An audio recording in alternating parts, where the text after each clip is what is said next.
लेकिन सबसे पहले अमजद अयूब मिर्जा मैं आपके पास आना चाहता हूं, ये बात ये कहां से आपको ये लीड मिली, कैसे आपको पता चला कि उसमें आईएसआई और सेना भी शामिल थे, लश्कर के लोग थे, जैश के लोग थे, जहां पर यह साजिश रची गई जिसको कल अंजाम दिया गया है जेवन में?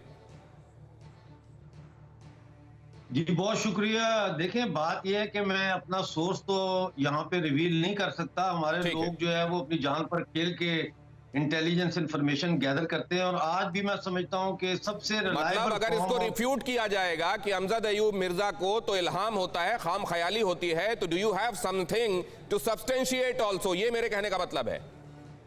जी बिल्कुल, मैं आपको ये बता रहा हूं कि जैश और हिज़्ब के लोगों के साथ ये मीटिंग मुजफ्फराबाद में हुई है, और उसमें जो है वो lieutenant general Sahir Shamshad core 1 के कमांडर खुद उसमें जाके शरीक हुए, और उन्होंने वहां पे ये सारी प्लानिंग की है। इसमें एक नई चीज ऐड हुई है, वो ये कि जो घुसपैठ हुई है इसमें अब ये एसएसजी के कमांडोज का कवर इस्तेमाल कर रहे हैं। अब ये वो मोटर फायर वाली जो पुरानी इनकी स्ट्रैटेजी थी कि मोटर फायर करो और लाइन ऑफ कंट्रोल पे और एंगेज करो बॉर्डर सिक्योरिटी फोर्स को और दूसरे रास्ते से आतंकवादी भेजो, अब इन्होंने एसएसजी कमांडोज के जरिए जो है ये कवर इनको मुहैया किया है और इनको वहां भेजा है।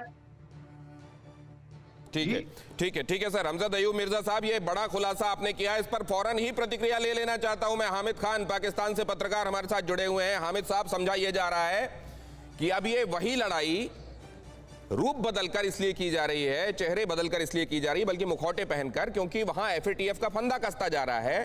तो वहां यह दिखाना है कि देखिए हमारे पास जो जैश था कार्रवाई कर दी, हमारे पास जो लश्कर था कार्रवाई कर दी, अब उनके दूसरे फोर फ्रंट्स, उनके दूसरे चेहरे यहां पर अंदर भेजे जाएंगे। आपके reactions? Ganesh, thank you very much, मुझे 2 मिनट दीजिएगा। बात यह है कि असल मसले की तरफ ना भारत तवज्जो नहीं दे रहा। इंडिया का प्रॉब्लम ही ये हुआ है कि असल मसले पहले 1 मिनट आप मेरे सवाल का जवाब दे दीजिए, उसके अगले 1 मिनट आप 2 मिनट बोलिएगा, उसके बाद आपके मुताबिक जो असल मसला है उस पर आ जाइएगा। मैं बताता हूँ। पाकिस्तान को कोई जरूरत नहीं है कोई आतंकवाद भेजने की कश्मीर में। कश्मीर के अंदर खुद कश्मीरी आजादी लेने का फैसला कर चुका है।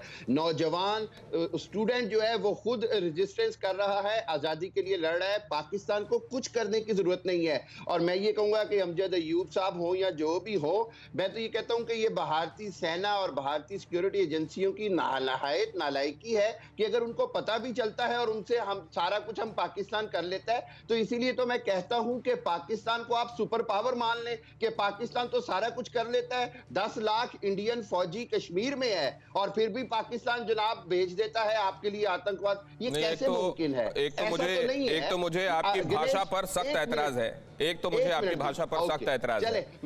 आप उसको करेक्ट कीजिए और आप उस भाषा का इस्तेमाल कीजिए, वरना मैं अगर या मेरे मेहमान उस पर आ जाएंगे तो आपको बुरा लगेगा और मैं ये चाहता नहीं हूं। और दूसरा, हम डिरेल कर जाएंगे। आप उस भाषा के जी। और दूसरे आप ये बताइए कि 26/11 से लेकर आज तक और उसके पहले से लेकर आज तक जितने बार हमने सबूत दिए हैं, क्या ये फाइनेंशियल एक्शन टास्क फोर्स जो है वो लोगों को बेवकूफ बना रहा है जब वो ये बताता है कि यहां से आतंकवाद? एक सेकंड सर, मेरी बात पूरी होने दीजिए, और ये बात आप नटशेल में जवाब तैयार करके रखिएगा, क्योंकि अभी दूसरे मेहमानों के पास में जाऊंगा। दूसरा, मैं आपसे ये भी जानना चाहता हूं कि कांग्रेशनल रिसर्च ने जो बताए थे कि आपके यहां से कम 1 दर्जन आतंकवादी संगठन ऑपरेट करते हैं, जिसमें से 5 कश्मीर के खिलाफ है, क्या उनकी रिसर्च झूठी थी? सर, मैं इसका जवाब आपके पास लेने के लिए आऊंगा, लेकिन परवाह देश की, सोमवार से शुक्रवार रात 10 बजे TV9 भारतवर्ष पर।